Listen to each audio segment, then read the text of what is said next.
কে দিল পিরিতের বেড়া লিচুর বাগানে কমলার বাগানে সৈগ কে দিল পিরিতের বেড়া লিচুর বাগানে। ভাইছে কি অবস্থা, ভালো আছো ব্রাদার? ভাই আপনি তো পুরাই চেঞ্জ হয়ে গেছেন ভাই, কেমনে কি? আগে তো খেত কামারে কাজ করতাম। আরে ভাই অতীত নিয়ে টান দেও কেন ভাইয়া? তুমি একটা চাকরির কথা বলছিলা, চাকরি করবে নাকি? সেনাবাহিনীতে ঢুকাই দিই তোমারে, উচ্চতা তো ভালোই আছে তোমার।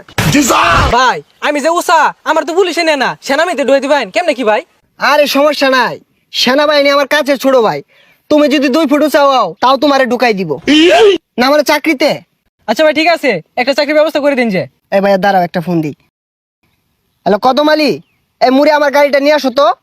কি কোন ভাই, এই সিফার ওটা এত বড় গাড়ি ঢুয়াইতেছেন ঢুকবো? আরে সমস্যা নাই, আসলেই দেখতে পারবা। ভাই এত চেঞ্জ এত টিয়া পয়সা ভাই কেমনে সম্ভব এগুলো ভাই? এই যে ভাই আপনার গাড়ি। ভাই এই গাড়ি চালাতে পারবেন? আরে 12 মাস তো এগুলাই চালাই। এই সরো। দেখছস ভাইয়ের কি চেঞ্জ। এ ভাই ভাই ভাই এ ভাই ভাই ভাই ভাই ভাই উঠেন ভাই। না সমস্যা নাই, এই ঢাকা শহর রেস করি তো, এখানে ফাঁকার উঠপায়া গাড়িটা একটু পাকার দিকে চলে গিয়েছিল। এই তোমরা এক কাজ করো, গাড়িটা গ্যারেজে পাঠাই দাও, সমস্যা নাই।